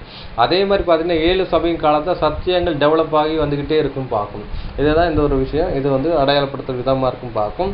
அதுக்கப்புறம் பார்த்தீங்கன்னா வந்துட்டு என்ன செய்றாங்கன்னா வெள்ளி உடம்புலையும் பொண்ணு உடம்புலையும் என்னதை கேட்டு வாங்கினாருன்னு சொல்லப்பட்டிருக்கு. அது இது யாத்திராவும் 3ஆம் அதிகாரம் 21, 22 படிக்கலாம். அப்பொழுது இந்த ஜனங்கள் எகிப்து கண்ணிலே தயை கிடக்க பண்ணுவேன். நீங்கள் போகும்போது வெறுங்கையா போவதில்லை. ஒவ்வொரு ஸ்திரீயும் தன் அயலாடத்திலையும் தன் வீட்டிலும் தங்கிற வெள்ளி உடைமையிலும் பொண்ணு உடைமையிலும் வஸ்திரங்களை கேட்டு வாங்குவானாக. அவைகள் உங்களுக்கு குமாரருக்கும் உங்கள் குமாரத்தை தரிப்பித்து எகிப்தியை கொள்ளையடிக்கிறவர்கள் என்றார்கள். அப்போ எகிப்தில் உள்ள அந்த என்ன சின்ன வஸ்திரங்கள் அதெல்லாம் வாங்கிட்டு வராங்க. 2வது பொண்ணு உடைமைலாம் கேட்டு வாங்கிட்டு வராங்க. அந்த பொன் வச்சு தான் என்ன செய்வாங்கன்னா ஆசாரிக்கூட வேலை செய்கிறாங்க, அவங்க யூஸ் பண்ணியிருக்காங்கன்னு பார்க்கும். இதான் ஒரு விஷயம் பார்க்கும். தொடர்ந்து படிக்கலாம். எகிப்திலே குடியிருந்த காலம் 430 வருஷம். 430 வருஷம் முடிந்த அன்றைய தினமே கர்த்தருடைய சேனைகள் எல்லாம் எகிப்து தேசத்திலிருந்து புறப்பட்டது. அப்போ பாத்தீங்கன்னா இங்க ராக்காலத்துல போற பிறகு வாய்ப்பில்லை. ஏன்னா சின்ன பிள்ளைகள் இருக்கும், அதை நைட்டை வந்து எழுப்பி கொண்டு போக முடியாது. ஆனால் விடிந்த காலப்பகுதியில் தான் போயிருப்பாங்கன்னு பார்க்கும். அதனால தான் விடிஞ்சு போகிறவங்க தான் கரெக்டாக இருக்கும். அவங்களோட ப்ரிப்ரேஷன் பண்ணி முடிக்கவும், வண்டி ஆயத்தம் பண்ணுற விஷயங்கள், அதுக்கு ஆடு மாடுகள் எல்லாத்தையும் கொண்டு போகிற விஷயம்னா அது பகல் காலத்தில் தான் முடியும் பார்க்கும். அந்த கரைங்கள்ட்ட இருக்கும் பார்க்கும். ஏன்னா நைட்டெல்லாம் வெளியே வரக்கூடாதுன்னு இருக்கு. அவங்க வந்துட்டு எகிப்தை விட்டு வெளியே போகிறாங்க. அந்த 14ஆம் தேதி முடிவிலே அந்த நாளுக்குள்ளே நினச்சிடாங்க வெளியே எஸ்கேப் ஆகிடுறாங்கன்னு பார்க்கும். 15ஆம் தேதி எங்கே இல்லைன்னா அங்கே இல்லை, வனாந்தரத்தில் தான் 15ஆம் தேதி புளிப்பில் அப்ப பண்டிகை. அந்த வனாந்தரத்தில் தான் வந்து அப்போ சாப்பிட்றாங்க. அதனால தான் அது புளிக்கலாதனால புளிப்பில் அப்ப பண்டிகை அங்கே ஆசரிச்சாங்கன்னு பார்க்கும். அதே மாதிரி நம்ம ஆண்டவராகிய இயேசு கிறிஸ்து 14ஆம் தேதி அடிக்கப்பட்டு அதுக்கப்புறம் என்ன பண்ணுறோம், அதுக்கப்புறம் வந்துட்டு 6 மணிக்குள்ள அவரை வந்து புதைக்கன்னா அவரை நித்திரைக்குள்ளே போகிற விஷயத்தை இதை அடையாளப்படுத்தும் பார்க்கும். பொருளில் எது இருக்கோ அதே மாதிரி நிழல்லங்கிற விஷயம் இருக்குன்னு பார்க்கும். இவங்க வந்து ராம்சேத்து பிரயாணம் பண்ணி இப்போ சுக்கோத்துக்கு போனார்கள் இருக்கும். ராம்சேத்துக்கு தான் இவங்க வந்துட்டு இஸ்ரேல் ஜனங்கள் ஒதுக்கப்பட்ட ஏரியாவாக இருந்துச்சுன்னு பார்க்கும். அதுலேருந்து அவங்க பிரயாணம் பண்ணுறாங்க. சுக்கோத்துக்கு போய் தான் அங்கே வந்துட்டு அது வரைக்கும் அவங்க ட்ராவலிங் நடக்குன்னு பார்க்கும். அதனுடைய ராம்சேத்துலேருந்து சுக்கோத்துக்கு போகிறோடைய பயண தூரம் பார்த்திங்கன்னா 100 கிலோமீட்டர் பார்க்கும். மைல் கணக்கு பார்த்திங்கன்னா 62 மைல்னு பார்க்கும். ஒரு நாள் பயண தூரம் பார்த்திங்கன்னா 24 கிலோமீட்டர் என்று சொல்லப்படுதுன்னு பார்க்கும். என்ன ஆகும் 16 அதிகாரம் 31 வசனம் பார்க்கும். கிட்டத்தட்ட 4 நாள் பிரயாணம் பண்ணி எங்கே போயிருப்பாங்க பார்த்திங்கன்னா அந்த சுக்கோத்தை போய் அடைஞ்சிருப்பான் பார்க்கும். போகிற வழியிலே என்ன பண்ணுறான்னு பார்த்தீங்கன்னா அவங்க வந்து இந்த புளிப்பில் அப்பங்களாம் அங்கே சாப்பிட்ருக்கான்னு பார்க்கும். ஆனால் இந்த வனாந்தரத்தில் வந்துட்டு பார்த்தீங்கன்னா அவங்க பண்டிகையை ஆசரிச்சிருக்க முடியாது. பின்னாடி அது பண்டிகையை ஆசரிக்காங்க. ஏன்னா பின்னாடி எகிப்தியர் வந்து துரத்துக்கிட்டே வராங்க. ஆனால் அவங்க என்ன செய்கிறாங்கன்னா இந்த 7 நாள் அளவுக்கு என்ன பண்ணுறாங்க பார்த்தீங்கன்னா அவங்க புளிப்பில் அப்பங்கள் சாப்பிட்டுக்கிட்டே அங்கே போகிறாங்கன்னு பார்க்கும். அவங்களுடைய ட்ராவல் எங்கே போய் முடியும்னு பார்த்தீங்கன்னா அவங்க சுக்கோத்தில் போய் முடியிருப்பாங்க. கிட்டத்தட்ட 100 கிலோமீட்டருக்கு அப்புறம் தான் அவங்க வந்துட்டு அவங்க ஒரு கூடாரம் போட்டு அங்கே தங்குறான்னு பார்க்கும். அது வரை நினச்சாங்க நாங்கள் அவங்க நடைப்பயணமாக அங்கே போயிட்டே இருக்காங்கன்னு பார்க்கும். இதுதான் ஒரு விஷயம் பார்க்கும். ரெண்டாவது பஸ்கா பார்த்தீங்கன்னா வனாந்தரத்தில் வந்துட்டு அனுசரிச்சாங்க பார்க்கும். அதோடைய டைம் லைன் தான் பார்க்க போகிறோம். டைம் லைனை பார்க்க போகிறோம். படிச்சலாம். லேவியாகமம் 23ஆம் அதிகாரம் 5, 6, 7, 8 வசனங்களை படிச்சிடலாம்.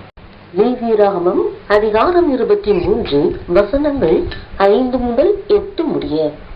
முதலாம் மாதம் 14ஆம் தேதி அந்தி நேரமாகிற வேளையிலே கர்த்தரின் பஸ்கா பண்டிகையும், அந்த மாதம் 15ஆம் தேதியிலே கர்த்தருக்கு புளிப்பில்லா அப்பம் பண்டிகையுமாய் இருக்கும்.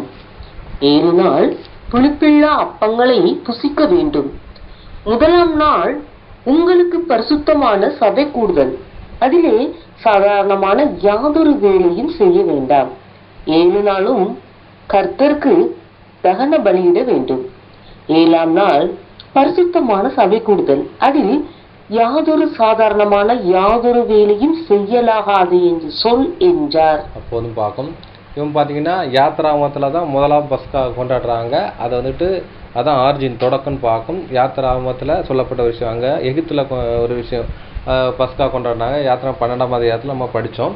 ரெண்டாவது பஸ்கா எங்கன்னா வனாந்தரத்தில் வந்துடுறாங்கன்னு பார்க்கும். வனாந்தரத்தில் இது பண்ணுறாங்க. அப்போ பார்த்தீங்கன்னா அது வந்துட்டு முதலாம் மாதம் 14ஆம் தேதியிலே அந்தி நேர வேளையிலே பஸ்கா பண்டிகை அப்படின்னு சொல்லி சொல்லப்படுதுன்னு பார்க்கும். ரெண்டாவது அந்த பஸ்கா இங்கே வந்து கொண்டாடுறான் பார்க்கும். அப்போ யாத்ரா புஸ்தகத்துக்கு அடுத்து எது வருது பார்த்தீங்கன்னா லேவியாகமம் புஸ்தகம் வருது. இந்த லேவியாகமத்தில் தான் சொல்லப்படுது. அப்படின்னா இந்த மாதம் 14ஆம் தேதி கர்த்தருக்கு புளிப்பில் அப்ப பண்டிகையில் 7 நாள் ஆசரிக்க வேண்டும். புளிப்பில் அப்பங்களும் புசிக்க வேண்டும் இருக்கு. ஏன்னா வனாந்தரத்தில் அவங்க வந்து ஃபாலோ பண்ணாங்க. அந்த அப்பம் புளிக்கலை. அதனால் இந்த 7 நாள் புளிப்பில் அப்பம் சாப்பிட்டாங்க. அதனால் அதை நீங்கள் பண்டிகையை ஆசரிக்கணும். ஏன்னா வந்த வரம்ஸில் பார்த்தீங்கன்னா அந்த பஸ்கா பண்டிகையை கொண்டாட முடியல. 7 நாள் வந்துட்டு பார்த்தீங்கன்னா ட்ராவலிங்கில் இருக்காங்க. பின்னாடியே எகிப்தியர் வந்து துரத்திக்கிட்டே வராங்க. அதனால் பண்டிகையை கொண்டாடல. ஆனால் 2ஆம் வருஷம் பார்த்தீங்கன்னா அவங்க அதை ஒரு பண்டிகை நாளாக அங்கே கொண்டாடுறான்னு பார்க்கணும். எகிப்தியர்கள் வந்து செங்கடலே வந்து அழிச்சிட்றான்னு பார்க்கும். அதுக்கப்புறம் பார்த்தீங்கன்னா இவங்க இந்த பண்டிகை நாளாக என்ன பண்ணுறா பார்த்தீங்கன்னா 2ஆம் வருஷத்தில் அந்தி வேலை நேரத்தில் மதிய அது அந்தி வேலைங்கிறதுனா அதை மதியம் அப்படின்னா 3 மணிக்கு மேலே அந்த விஷயம் நடக்குன்னு பார்க்கும்.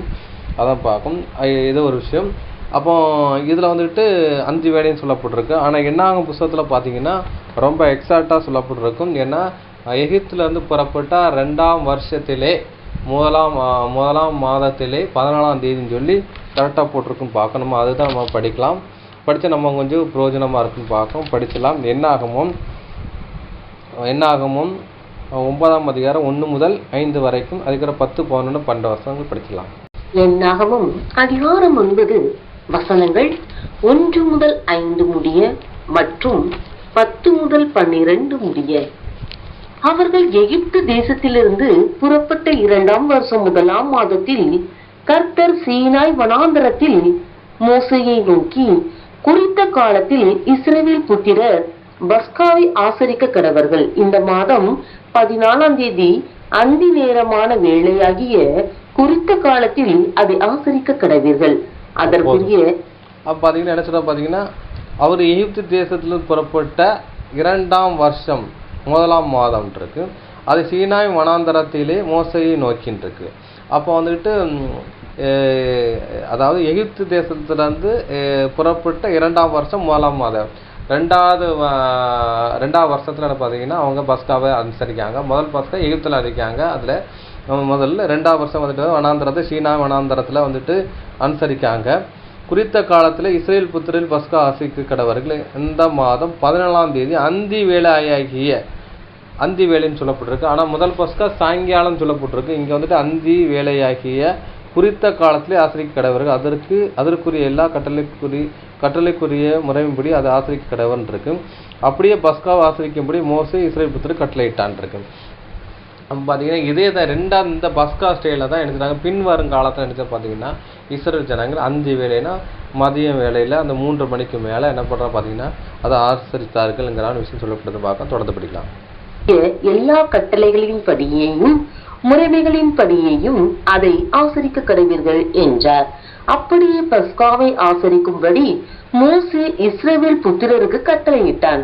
அதனால் 1ஆம் மாதம் 14ஆம் தேதி அந்தி நேரமான வேளையில் சீனாய் வனாந்தரத்தில் பஸ்காவை ஆசரித்தார்கள். கர்த்தர் மோசேக்கு கட்டளையிட்டபடியெல்லாம் இஸ்ரவேல் புத்திரர் செய்தார்கள். போதும். அப்போ பார்த்தீங்கன்னா அது வந்துட்டு 1ஆம் மாதம் 14ஆம் தேதி அந்தி நேரமாகிய வேளையிலே சீனாவாரில் பஸ்காவை ஆசரித்தார்கள். அப்போ 1ஆம் பஸ்காவை அவங்களுடைய வீட்டில் இரவு நேரத்தில் அவங்க வந்து அனுசரித்தாங்க. இரவு தான் அங்கே புசித்தாங்கன்னு பார்க்கும். இங்கே அந்தி வேலைன்னா மாலை பொருள் அப்படின்னா அதாவது அந்தி நேரம் அப்படிங்கிறதுனா நம்ம பொழுது சாயும் போகத்தில் தான் நினச்சிட்டாங்க. பார்த்தீங்கன்னா இவங்க வந்துட்டு அனுசரித்தாங்கங்கிறான விஷயம் எங்கே சொல்லப்படுதுன்னு பார்க்கும். அப்போ பார்த்தீங்கன்னா ஏஎஸ்பி அதில் பார்த்தீங்கன்னா அட் ஈவினிங் சொல்லப்பட்டிருக்கு. அதில் நோட்னு போட்டிருக்கு. நோட்னா அதை வந்து நோட் பண்ணுறதுன்னா ஹீப்ரு வேர்டில் என்ன போட்டிருக்குன்னா bit evening the two evening இருக்கு. 2 சாயங்காலத்துக்கு நடுவேன்னு இருக்கு. அப்போ வந்துட்டு 2 சாயங்காலம்னா மதியம்னா பொழுது சாய்க அப்படின்னு. பொழுது சாய்கன்னா சூரியன் அஸ்தமிக்கிற வேலைன்னு இருக்கு. அதில் வந்து 2 சாயங்காலத்து மத்தியிலன்னா அப்போ வந்துட்டு 3 மணிக்கு, அதாவது 1 to 12 மணிலேருந்து சாய்கிறது. அதில் இருந்து அது 3 மணிக்கு அந்த நடுவு என்னென்னா அதாவது 12 மணிக்கு 1 மணிலேருந்து 6 மணிக்கு உள்ள இடப்பட்ட காலம் எதுன்னு பார்த்தீங்கன்னா அது 3 மணியை அடையாளப்படுத்தி பார்க்க அந்த இடத்துல தான் அனுசரித்தாங்கன்னு பார்க்கும். இந்த 3 மணியா அப்படின்னு பார்த்தீங்கன்னா 3 மணியில் தான் இயேசு கிறிஸ்து மரித்தான்னு பார்க்கும். அது கிறிஸ்துவாக அதாவது நம்ம ஆண்டவராக இயேசு கிறிஸ்து பஸ்கா பலியிடப்பட்டாருங்கிறான விஷயம் சொல்லப்படுது பார்க்கும். இந்த டைமில் தான் அந்த விஷயம் நடக்குன்னு பார்க்கும். அதே மாதிரி இங்கிலீஷ் வெர்ஷனில் என்ன போட்டிருக்குன்னா when the sun going down இருக்கு. அப்படின்னா சூரியன் அஸ்தமித்த போதுன்னு இருக்கு. அப்போ பஸ்காவை எப்போ அனுசரித்தாங்கன்னா சூரியன் அஸ்தமித்த போது அனுசரித்தாங்கன்னு இருக்கு. அந்த டைமில் சூரியன் அஸ்தமித்த போனால் 3 to அந்த 6 மணிக்குள்ளே அனுப்பிச்சாங்க அனுசரித்தாங்கன்னு சொல்லப்பட்டதுன்னு பார்க்கும். அதே மாதிரி ஐஎஸ்வி ஸ்டாண்டர்ட் அதாவது இந்தியன் ஸ்டாண்டர்ட் வெர்ஷனில் என்ன போட்டிருக்கு பார்த்தீங்கன்னா இன்டர்நேஷ்னல் ஸ்டாண்டர்ட் வெர்ஷனில் என்ன போட்டிருக்கு பார்த்தீங்கன்னா at 12 லைட்னு இருக்கு. at 12 லைட்னு போட்டிருக்கு. அது அந்தி நேரம்னு சொல்லி போட்டிருக்கு பார்க்கும். at 12 லைட்னு போட்டிருக்கு. அந்தி நேரம்னா மாலை பொழுது அதை இடையல்படுத்துன்னு பார்க்கும். அதுக்கப்புறம் பார்த்தீங்கன்னா அதுக்கு என்ன போட்டிருக்குன்னா between sunrise and full day light on the bit evening இருக்கு. அப்போ பார்த்தீங்கன்னா sunrise and the full day light on the bit evening இருக்கு. அப்போனா அதுக்கப்புறம் பார்த்தீங்கன்னா sunset and the full darkness இருக்கு. 2 விஷயம் இருக்கு. பிட் ஈவினிங்கு sunrise and full light day light இருக்கு. அதாவது வெளிச்சம் இருக்கிற டைமையும் அனுசரித்து பார்த்தீங்கன்னா அந்த பிட்வீன் டு ஈவினிங்காக சொல்லப்பட்டிருக்கு. அந்த வெளிச்சம் இருக்கிற பகுதியையும் கூட அனுசரித்து பார்த்தீங்கன்னா மாலை பொழுதுன்னு இருக்குது. அதுக்கப்புறம் அல்லது பிட் ஈவினிங்னா சன்செட்டு மறைஞ்சதுக்கப்புறம் ஒரு இருள் சொல்கிற மாதிரி இருக்குங்களா, அந்த பகுதியும் கூட அனுசரித்து பார்த்தீங்கன்னா இந்த அந்தி அதாவது பிட்வீன் டு ஈவினிங் கூட அதை அடையாளப்படுத்துன்னு பார்க்கும். அதுக்கப்புறம் இங்கிலீஷ் வெர்ஷனில் XXXல சொல்லப்படுது. அது 2012 அந்த வெர்ஷனில் என்ன போட்டிருக்குன்னா bit evening the evening time சொல்லப்படுது. அது மாலை நேர இடையில் அப்படிங்கிறான விஷயம் சொல்லப்படுதுன்னு பார்க்கும். அதுக்கப்புறம் RNKJV வெர்ஷனில் பார்த்தீங்கன்னா அட் ஈவினிங் இருக்குது. திஸ் யெகோவா பாஸ் ஓவர்னு சொல்லப்பட்டிருக்கு பார்க்கும். அதே மாதிரி கிங் ஜேம்ஸ் வெர்ஷனில் அட் ஈவன் போட்டிருக்கு. ஹைச்சு 61:53 சொல்லப்பட்டு அது வந்து யூரோப்னு சொல்லப்பட்டிருக்கு. அதுக்கு என்னென்னா 1 டெஃபினேஷன் வந்துட்டு 3 டெஃபினேஷன் கொடுத்துருக்காங்க. நம்பர் 1 போட்டு அது இந்த யூரோப்னு சொல்கிற விஷயம் எதெல்லாம் அடையுதுன்னா ஈவினிங் அடையப்படுது, மாலை அடையப்படுத்துது, நைட்டுக்கு அந்த வார்த்தை யூஸ் பண்ணியிருக்காங்க. அதுக்கப்புறம் சன்செட் சூரியன் அஸ்தமிக்கிறதுக்கும் இந்த யூரோப்புங்கிற வார்த்தையை யூஸ் பண்ணியிருக்கான்னு பார்க்கும். அதுக்கப்புறம் ரெண்டாவது ஒரு மீனிங் என்ன கொடுத்துருன்னா அது ஈவினிங் அடையாளப்படுத்துது, அதுக்கப்புறம் சன்செட்டையும் அடையாளப்படுது, சூரிய அஸ்தமத்தையும் அடையாளப்படுத்துது. அது பின்னா ரெண்டாவது இன்னொரு விளக்கம் என்ன பண்ணிருக்குன்னா நைட் டைம், நைட்டுக்கு இந்த யூரோப்புங்கிறான ஒரு வார்த்தையை யூஸ் பண்ணியிருக்குன்னு பார்க்கும். தமிழ் அகராதியில் அந்திங்கிற விஷயம் எதை அடையாளப்படுத்துன்னு பார்த்தீங்கன்னா மாலை நேரத்தை அடையாளப்படுத்தும். மாலை நேரம் இரவுக்கும் இடையில் உள்ள பொழுதே வந்து அந்தி பொழுதுங்கிற விஷயம் சொல்லுவாங்கன்னு பார்க்கும். இதை வந்துட்டு அந்தி பொழுதுங்கிற விஷயம்னா வடமொழி தமிழ் கலந்த ஒரு சொல்லுன்னு பார்க்கும். அந்தி என்பது பகலில் இருந்து இரவு மாறுவதற்கு குறிக்கப்பட்ட ஒரு சொல்லாக இருக்குன்னு பார்க்கும். ஆங்கிலத்தில் பார்த்தீங்கன்னா இந்த ஈவினிங்கிறதான அந்திங்கிற விஷயத்துக்கு ஆங்கிலத்தில் என்ன சொல்லப்பட்டிருக்குன்னா டஸ்க்குன்னு போட்டிருக்கு. அதுக்கு ட்வெயிலைட்னு போட்டிருக்கு. அதுக்கப்புறம் நைட் ஃபால்ஸ் போட்டிருக்கு. அதுக்கப்புறம் வந்துட்டு டவுன் டே அப்படின்னு சொல்லப்பட்டிருக்கு. வித் நைட்டுங்கிறான ஒரு விஷயத்தை கூட நினைக்கிறது இந்த அந்திங்கிறான ஒரு விஷயத்தை அடையாளப்படுத்துன்னு பார்க்கும். என்னாகும் 9:3 பார்த்தீங்கன்னா அந்தி நேரம் சொல்லப்பட்டிருக்குல்ல, அதுக்கு என்ன போட்டிருக்கு பார்த்தீங்கன்னா அந்த எண்ணாகமத்திலே சொல்லப்பட்ட அந்திக்கும் லேவியாகமம் 23:5 அந்திக்கும் ஒரே விஷயத்த டெஃபினேஷன் தான் சொல்லப்பட்டிருக்கு. அது ஏஎஸ்பியிலே அட் ஈவினிங் போட்டிருக்கு, பிட் ஈவினிங் டு ஈவினிங் சொல்லிருக்கு, 2 சாயங்காலத்து இடைவேளைன்னு சொல்லப்பட்டிருக்கு. இங்கிலீஷ் வெர்ஷனில் it is when heat a stars to become darkness சொல்லப்பட்டிருக்கு, இருளாக மாற தொடங்கும் போது தான் அப்படின்னு சொல்லப்பட்டிருக்கு. அந்த இடைப்பட்ட விஷயத்தை இடையப்படுதுன்னு பார்க்கும். ஐஎஸ்பியிலையும் பிட் ஈவினிங் டு ஈவினிங் சொல்லப்பட்டிருக்கு, 5 to 6 இல்லாட்டா 3 to 6 அந்த விஷயத்தை இடையப்படுத்துது. கிங் ஜேம்ஸ் வெர்ஷனில் பார்த்தீங்கன்னா அட் ஈவினிங் சொல்லப்பட்டிருக்கு, ஹைச்சு 61, 23, 53 இடையப்படுத்துது, அது இதே வார்த்தையை யூஸ் பண்ணுது.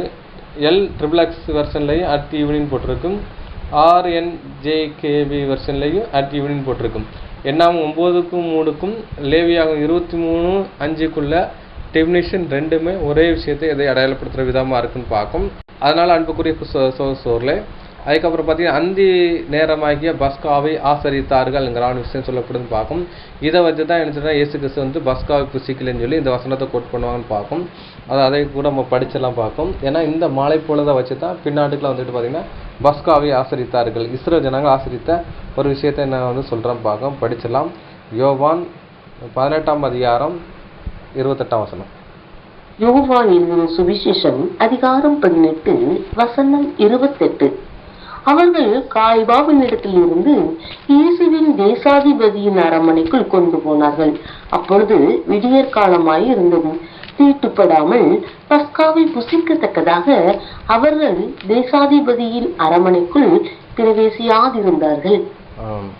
அவன் பார்த்தீங்கன்னா இங்கே பஸ்காவை ஆசரிக்கிற நேரம் சொல்லப்பட்டிருக்கு. அப்போ இயேசு கிறிஸ்துவ பிடித்து அந்த அரண்மனைக்கு கொண்டு போச்சு பார்த்தீங்கன்னா அது 14ஆம் தேதி தான் பார்க்கும். அது விடிய காலமான போது விடிஞ்சக்கு அப்புறம் போய் அவரை என்ன பண்ணுறாருன்னா, அப்போ யோவான் படிக்க முடிச்ச யோவான் 18:28 பஸ்காவே நினைச்சிடாது தீட்டு இல்லாமல் புசிக்க வேண்டும் அவங்கிறான விஷயம் சொல்கிறான்னு பார்க்கும். அப்போ என்ன அதை இயேசு கிறிஸ்து ஜட்ஜ்மெண்ட்டுக்குள்ளே எப்போ கொண்டு போகிறோம் பார்த்தீங்கன்னா 14ஆம் தேதி நைட்டு ஃபுல்லாக விசாரணை, பகலில் விடிய கிளம்புனதுக்கப்புறம் தான் அவருக்கு ஒரு ஜட்ஜ்மெண்ட்டு கொடுக்க போகிறோம். அந்த டைமில் தான் இது சொல்லப்படுதுன்னு பார்க்கும். அடுத்தபடியாக அன்புக்குரிய சோர்லை நம்ம படிச்சலாம். யோவான் 19ஆம் அதிகாரம் 14-15 வசனங்களை படிச்சலாம். சுவிசேஷம் அதிகாரம் 19 வசனங்கள் 14-15. அந்த நாள் பஸ்காவுக்கு ஆயத்த நாளும் ஏறக்குறைய 6 மணி நேரமுமாய் இருந்தது. அப்பொழுது அவன் யூதர்களை நோக்கி, இதோ உங்கள் ராஜா என்றான். அவர்கள், இவனை அகற்றும் அகற்றும், சிலுவையில் அறையும் என்று சத்தமிட்டார்கள். அதற்கு பிலாத்து, உங்கள் ராஜாவை நான் சிலுவையில் அறையலாமா என்றார். பிரதான ஆசாரியர் பிரதியுத்தரமாக, ராயனே அல்லாமல் எங்களுக்கு வேறே ராஜா இல்லை என்றார்கள். அப்போது அந்த நாள் பஸ்காவுக்கு ஆயத்தம் நாளுக்கும் ஏறக்குறைய 6 மணி நேரமாக இருந்ததுன்றது. ஆயத்தம் நாள்னா எப்படின்னா அந்த 3 மணிக்கு தான் அந்த பஸ்காவை அடிக்கணும். அதுதான் சொல்ல ப்ரிப்ரேஷன் நாள் அப்படின்னா அந்த நாளில் நான் ஆயத்தம்னா கிளம்புற நாள். நம்ம ஆயத்தங்கிற விஷயம் நினைச்சிருவோம், அதை ப்ரிப்ரேஷன் பண்ணணும்னு சொல்லுவோம்ல, அதை தான் சொல்லாது. பஸ்காவே ஆயத்த நாளுக்கு ஏறக்குறைய 6 மணி நேரமாக இருந்துச்சு. அப்போ இந்த வேலையில் முடிக்கணும். ஏன்னா அந்த பஸ்காவை அடித்து புசிக்கணும், 3 மணிக்கு அந்த விஷயம் பிடிக்கணும். அதுக்கு முன்னாடி இயேசு கிறிஸ்து சிலுவையில் ஒப்பு கொடுக்குங்கிறான எண்ணத்தோடு அந்த செயல்பட்டு இருக்கான்னு பார்க்கும். 6 மணி நேரம் ஏறக்குறைய அப்படின்னு பார்த்தீங்கன்னா இங்கே ஜட்ஜ்மெண்ட்டுக்கு நிற்கிறாங்க. கிட்டத்தட்ட ஒரு 8 to 9 மணிக்குள்ளே, அது 8:30 மணியாக கூட இருக்கலாம்னு பார்ப்போம். ஆனால் இயேசு கிறிஸ்துவ சிலுவையில் ஆரம்பிச்சு எக்ஸாக்டாக 9 மணின்னு ஆகும். நம்ம அதுக்கு 9 மணி பார்க்கும். இஸ்ரேலுடைய காலக்கணக்கில் அவங்களுடைய கிளாக்கும் படி பார்த்தீங்கன்னா அது 3ஆம் மணி வேலையாக இருந்துச்சுன்னு பார்க்கும். நம்ம அது கூட படிக்கலாம். மார்க் 15ஆம் அதிகாரம் 25ஆம் வசனம். மார்க் எழுதின சுவிசேஷம் அதிகாரம் 15 வசனம் 25. அவரை சிலுவையில் அறைந்த போது 3ஆம் மணி வேலையாய் இருந்தது. அப்போ சிலுவையில் அறையும் போது 3ஆம் மணி வேலையாக இருந்ததுன்னு சொல்லப்பட்டு பார்க்கும். அப்போ 3ஆம் மணி வேணும்னா 9 மணி ஏதோ விஷயத்தை அடையாளப்படுத்தும் பார்க்கும். அப்போ ஆசாரிப்பு கூடாரத்தில் அது காலை சந்தி, அதாவது காலை பலி அப்படின்னு பார்க்கும். சந்தி பலி அங்கே நடக்கிற ஒரு விஷயத்தை இது அடையாளப்படுத்தும் பார்க்கும். அடுத்தது பார்த்தீங்கன்னா இயேசு கிறிஸ்துவ சிலுவையில் அறையும் போது மணி உயிர் நீத்த வரமுச்சில் பார்த்தீங்கன்னா மணி 3 மணி என்கிற விஷயம் சொல்லப்படுதுன்னு பார்க்கும். மார்க் 33 முதல் 37 வருஷம் வரைக்கும் நம்ம படிச்செல்லாம் பார்க்கும். மார்க் எழுதின சுவிசேஷம் அதிகாரம் 15 வசனங்கள் 33 முதல் 37 முடிய 6ஆம் மணி நேரம் முதல் 9ஆம் மணி நேரம் வரைக்கும் பூமி எங்கும் அந்தகாரம் உண்டாயிற்று. 9ஆம் மணி நேரத்திலே இயேசு எலோயி எலோயி லாமா சபக்தானி என்று மிகுந்த சத்தமிட்டு கூப்பிட்டார். அதற்கு என் தேவனே என் தேவனே ஏன் என்னை கைவிட்டீர் என்று அர்த்தமாம். அங்கே நின்றவர்களில் சிலர் அதை கேட்ட பொழுது இதோ எலியாவை கூப்பிடுகிறான் என்றார்கள். ஒருவன் ஓடி கடற்காளானை காடியிலே துவைத்து அதை ஒரு கோலில் மாட்டி அவருக்கு குடிக்க கொடுத்து, பொருங்கள், எலியா இவனை இறக்க வருவானோ பார்ப்போம் என்றான்.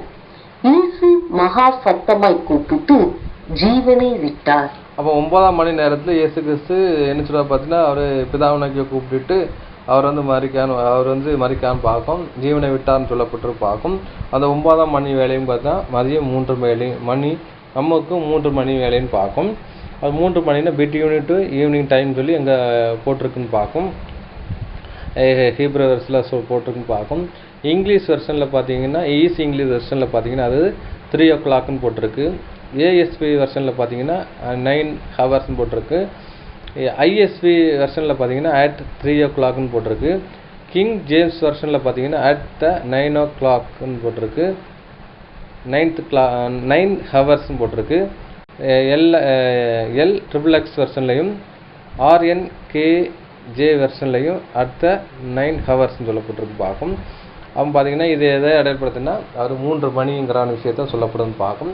அப்போ அந்த நேர வேலையில் தான் அங்கே பஸ்காவை அடைக்கப்பட்டான்னு பார்க்கும். அதே மாதிரி இந்த 3 மணிக்கு இயேசு கிறிஸ்து சிலுவையில் உயிர் நீத்த விஷயம் எதுனா பஸ்காவை அவங்க அனுசரித்த விஷயத்தை அடையாளப்படுத்துன்னு பார்க்கும். அதை தான் அப்போஸ்தலன் பவுல் சொல்ல முடிச்சுதான் நம்முடைய பஸ்காவை கிறிஸ்து நமக்காக பலியிடப்பட்டாரேங்கிறான விஷயம் சொல்லப்படுதுன்னு பார்க்கும். அதை கூட படிச்சிடலாம். 1 கொரிந்தியர் 5ஆம் அதிகாரம் 7ஆம் வசனம். 1 கொரிந்தியர் அதிகாரம் 5 வசனம் 7. ஆகையால் நீங்கள் புளிப்பில்லாதவர்களாய் இருக்கிறபடியே புதிதாய் பிசைந்த மாவாய் இருக்கும்படிக்கு பழைய புளித்த மாவை புறம்பே கழித்து போடுங்கள். ஏனெனில் நம்முடைய பஸ்காவாகிய கிறிஸ்து நமக்காக பலியிடப்பட்டிருக்கிறாரே. அப்போ பார்த்தீங்கன்னா அந்த பஸ்கா பண்டிகையில் தான் இயேசு கிறிஸ்து பலியிடப்பட்டிருக்கா. அது 3 மணிக்கு கரெக்டாக உயிர் நீத்திருக்கான்னு பார்க்கும். 3 மணிக்கு உயிர் நீத்த விஷயமும் அவங்க பஸ்கா கொண்டாடுற விஷயம் ஒரே விஷயத்தை அங்கே தான் அந்த விஷயம் நடந்துச்சுன்னு பார்க்கும். ஆனால் பழைய புளித்த மாவு அல்ல துர்க்குண பொல்லாப்பு என்ற புளித்த மாவோடு அல்ல துர்ப்புறம் உண்மை என்ற புளிப்பில்லாத அப்பத்தோடு பண்டிகை ஆசிரிக்க வேண்டும். அப்போ பண்டிகைங்கிற விஷயம்னா புளிப்பில்லா பண்டிகை 7 நாள் ஆசிரிக்க வேண்டும். அதே மாதிரி 7 சபை காலத்திலேயே இந்த துர்க்குண பொல்லாப்புங்கிறான விஷயத்த நம்ம வந்துட்டு அனுசரிக்கங்கிறான விஷயம் இங்கே சொல்லப்படுதுன்னு பார்க்கும். அது என்ன விஷயங்கிறான விஷயத்த கீழே ஃபுல்லாகவே அனுசரிப்பட்டிருக்குன்னு சொல்லப்பட்டிருக்கும் பார்க்கும். அந்த மாதிரி விஷயங்கள் அங்கே சொல்லப்பட்டிருக்கும் பார்க்கும். அடுத்தபடி அன்புக்குரிய சகோதரர்களே, அப்போ பார்த்தீங்கன்னா அந்தி வேலை அப்படிங்கிற விஷயம் பார்த்தீங்கன்னா வந்துட்டு அந்தனா மதிய வேலைங்கிறான விஷயம் இங்கே சொல்லப்படுதுன்னு பார்க்கும். அது கூட நம்ம படிக்கலாம் பார்க்கும். 1 ராஜாக்கள் 18ஆம் அதிகாரம் 29 அதுக்கு 39 வசனங்கள் 36 வசனங்கள் படிக்கலாம். 1 ராஜாக்களின் புஸ்தகம் அதிகாரம் 18 வசனங்கள் 29 மற்றும் 36. மத்தியான வேலை சென்ற பின்பு அன்னிபலி செலுத்தும் நேரமட்டாக சன்னதம் சொல்லிக் கொண்டிருந்தார்கள். ஆனாலும் ஒரு சத்தமும் பிறக்கவில்லை. மறு உத்தரவு கொடுப்பாரும் இல்லை, கவனிப்பாரும் இல்லை. அன்றிபலி செலுத்தும் நேரத்திலே தீர்க்கதரிசியாகிய எலியா வந்து ஆபிரகாமுக்கும் ஈசாக்குக்கும் யாக்கோபுக்கும் தேவனாகிய கர்த்தாவே, இஸ்ரவேலிலே நீர் தேவன் என்றும் நான் உம்முடைய ஊழியக்காரன் என்றும் நான் இந்த காரியங்கள் எல்லாம் உம்முடைய வார்த்தையின்படி செய்தேன் என்று இன்றைக்கு விளங்க பண்ணும். போகிறோம். இது என்ன இன்சிடென்ட் பார்த்தீங்கன்னா அந்த பாகால் தீர்க்கதரிசிக்கும் எலியாவுக்கும் நடந்த ஒரு விஷயம் தான் பார்க்கும். அப்போ வந்துட்டு பாகால் தீர்க்கதரிசி என்ன செய்றாங்க, பலி செலுத்துகிறாங்க. அந்த பலியில் வந்து அக்னி இறங்கலை. அப்போ வந்துக்கிட்டு அது எது வரைக்கும் காலையிலேருந்து மத்தியானம் வரைக்கும் என்ன செய்றாங்க பார்த்தீங்கன்னா அவங்க வந்துட்டு அக்னி இறங்குன்னு சொல்லி தன்னை வந்துக்கிட்டு இது பண்ணிக்கிட்டு இருக்காங்க பார்க்கும். அதான் மத்தியான வேலையை சென்ற பின் அந்தி பலி நேரம் மட்டும் சந்தனம் பண்ணி சொல்லி கொடுத்துருந்தார்கள். ஆனால் ஒரு சத்தம் பிறக்கவில்லைன்னு சொல்லிருக்கு. மத்தியான வேலை சென்று அந்தி பலின்னு இருக்கு. அப்போ மதியான வேலைனா மதிய டைம் சொல்லப்பட்டிருக்கு. அதை வந்துட்டு அந்தி பலின்னு மதியம் 3 மணிக்கு அந்த அந்தி பலி செலுத்துவாங்க பார்க்கும். மாலை பலி 3 மணி. அந்தி பலி செலுத்தும் நேரத்தில் தீர்க்கதரிசி எலியா வந்து அந்த டைமில் நினச்சிடாரு அந்த பலிகள் செலுத்துறான்னு பார்க்கும், அந்த விஷயம் பண்ண பார்க்கும். அப்போ அந்திங்கிறதுல மதியத்துக்கு மேலே நடக்கிற விஷயத்தை அதை அடையாளப்படுத்தி பார்க்கும். அந்தி பலி அது மாலை நேரத்தை அடையாளப்படுத்துன்னு பார்க்கும். அது எப்படி வந்து ஐஎஸ்வி வெர்ஷனில் as the time of the evening சொல்லப்பட்டிருக்கு இந்த அந்தி பலி இந்த விஷயத்த. அதுக்கப்புறம் வந்து ஆர்எஸ்கேவி வெர்ஷனில் வந்து ஈவினிங் சாக்ரிஃபைஸ்ன்னு இருக்குது, மதிய சாயந்தரத்தை சொல்லப்பட்டிருக்கு. அதுக்கப்புறம் கிங் ஜேம்ஸ் வெர்ஷனில் த ஈவினிங் சாக்ரிஃபைஸ்ன்னு இருக்குது, அது சாயங்கால வேலையை இதை அடையாளப்படுத்துன்னு பார்க்கும். இது நந்தி வேலைங்கிறது சாயங்கால வேலை, இது விஷயத்தை அடையாளப்படுத்துன்னு பார்க்கும். அந்த பலியை குறித்து எஸ்ரா புத்தகத்தை சொல்லும்போது பார்த்தீங்கன்னா அந்தி சந்தி மேலே அப்படிங்கன்னா அதை மார்னிங் ஈவினிங் ஆஃபரிங் சொல்லி இங்கே சொல்லப்பட்டிருந்து பார்க்கும். படிச்சிடலாம். எஸ்ரா 3ஆம் அதிகாரம் 3-4.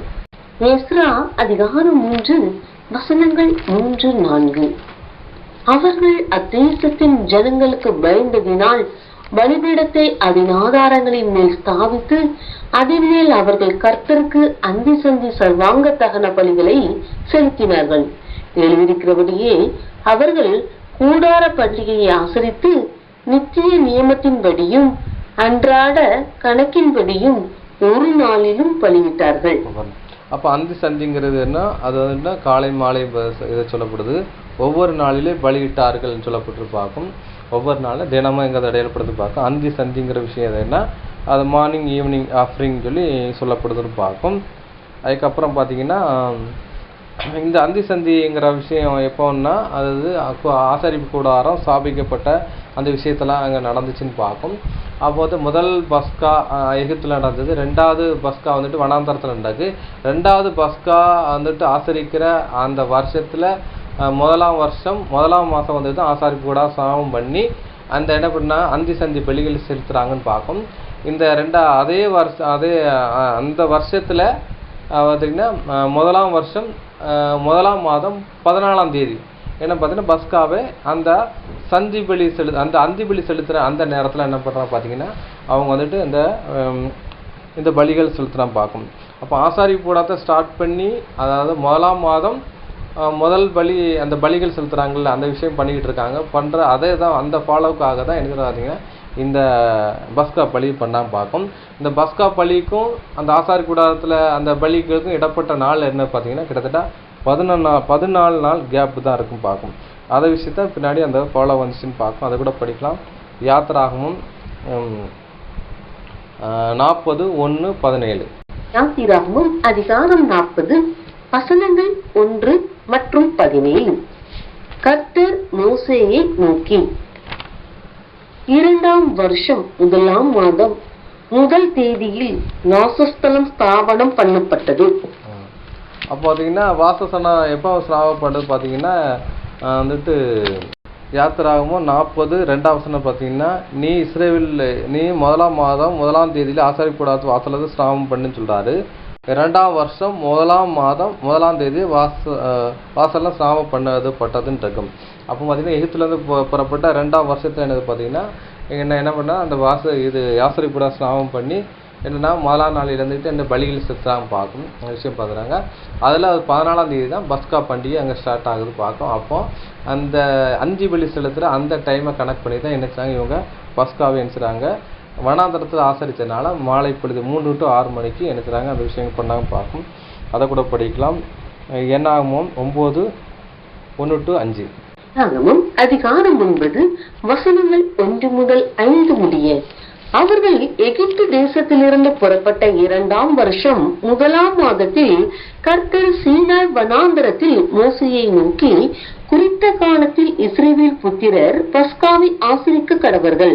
இந்த மாதம் 14ஆம் தேதி அந்தி நேரமான வேளையாகிய குறித்த காலத்தில் அதை ஆசரிக்க கடவீர்கள். அதற்குரிய எல்லா கட்டளைகளின்படியையும் முறைகளின்படியையும் அதை ஆசரிக்க கடவீர்கள் என்றார். அப்படியே பஸ்காவை ஆசரிக்கும்படி மோசே இஸ்ரவேல் புத்திரருக்கு கட்டளையிட்டான். அதனால் 1ஆம் மாதம் 14ஆம் தேதி அந்தி நேரமான வேளையில் சீனாய் வனாந்தரத்தில் பஸ்காவை ஆசரித்தார்கள். கர்த்தர் மோசேக்கு கட்டளையிட்டபடியெல்லாம் இஸ்ரவேல் புத்திரர் செய்தார்கள். போதும். அப்போ பார்த்தீங்கன்னா இந்த எகிப்துலேருந்து புறப்பட்ட 2ஆம் வருஷத்தில் முதலாம் மாதம் 14ஆம் தேதி 5 வேளையில் அந்த பஸ்காவை அனுசரித்தாங்க. அதை தான் பின்னாடி உள்ள காலத்தில் இஸ்ரேல் ஜனங்கள் ஃபுல்லாக ஃபாலோ பண்ணாங்க. அது இயேசு கிறிஸ்து வருங்காலத்து வரைக்கும் அங்கே பண்ணாங்க பார்க்கும். இயேசு கிறிஸ்து அனுசரித்த பஸ்கா எதுன்னு பார்த்தீங்கன்னா அங்கே முதலாம் பஸ்கா எகிப்தில் இருந்த பஸ்காவை அனுசரித்தாங்க பார்க்கும். அதுவும் பஸ்கா தான். அப்போ இயேசு கிறிஸ்து அனுசரித்ததும் பஸ்கா தான். அதுக்கப்புறம் இஸ்ரேல் ஜனங்களை அனுசரித்தது பார்க்கோம்ல 2ஆம் சாயங்காலத்தில், அதுவும் பஸ்கா தான். இயேசு புரியும்படியாக சொல்கிறேன். இயேசு கிறிஸ்து 14ஆம் தேதி நீசான் மாதம் 14ஆம் தேதி தொடக்க சாயங்காலத்தில் அனுசரித்தது பஸ்கா தான். அதேமாதிரி இஸ்ரேல் ஜனங்கள் நீசான் மாதம் 14ஆம் தேதி 2ஆம் சாயங்காலம் பிட்வீன் டு ஈவினிங் செய்த 3 மணிக்கு அனுசரித்ததும் பஸ்கா தான் பார்க்கும். 2 பஸ்காவும் வேதத்தில் பழைய ஏற்பாட்டில் சொல்லப்பட்ட ஒரு விஷயம் பார்க்கும். இந்த 2 முறைமையின்படி பஸ்கா ஆசரித்தா தேவனுடைய பார்வையில் குற்றம் கிடையாது, பாவம் கிடையாதுன்னு பார்க்கும். இந்த 2ஐயும் அனுசரித்தாலும் அது வந்துட்டு பஸ்காவையும் நியமனத்தை அனுசரித்த மாதிரி தான் பார்க்கும். அது வந்துட்டு நியாயப்பிரமாணத்தில் சொல்லப்பட்ட அந்த விஷயத்தை கை கொண்டுறதுக்கு சமம் பார்க்கும். இதான் விஷயம். அப்போ இயேசு கிறிஸ்து பஸ்காவை ஆசரித்தார். நியாயப்பிரமாண புத்தகத்தில் எழுதப்பட்ட அதன் அந்த டேட் படி என்ன செய்திருக்காரு, ஆசரித்தான்னு பார்க்கும். அந்த சொன்னது டேட் படியும் அந்த கால நேரத்துப்படி அனுசரித்தான்னு பார்க்கும். அப்போ அதே மாதிரி இயேசு கிறிஸ்து மரணம் நிறைந்ததும் பஸ்காவை அவங்க புசித்த அந்த நாளில் 3 மணிக்கும் இறந்துருக்கான்னு பார்க்கப்போ இயேசு கிறிஸ்து ரேன்சம் வீட்டுப்படி பஸ்கா பலிக்கு ஒரு நிலாட்டமான ஒரு விஷயத்தை அடையாளப்படுத்துன்னு பார்க்கும். இதுதான் ஒரு விஷயம் பார்க்கும். இயேசு கிறிஸ்து பஸ்கா புசித்தார். இயேசு கிறிஸ்து பஸ்கா பலியாகப்பட்டார்னா பலியாக்கப்பட்டார் பார்க்கும். 2 விஷயம் ஒரே விஷயத்தை அடையாளப்படுத்துன்னு பார்க்கும். இதுதான் ஒரு விஷயம் பார்க்கும். இவ்வளோ நேரம் பொறுமையோடு கேட்டு உங்களை தேவன் தாமே ஆசீர்வதிப்பாராக. ஆமென்.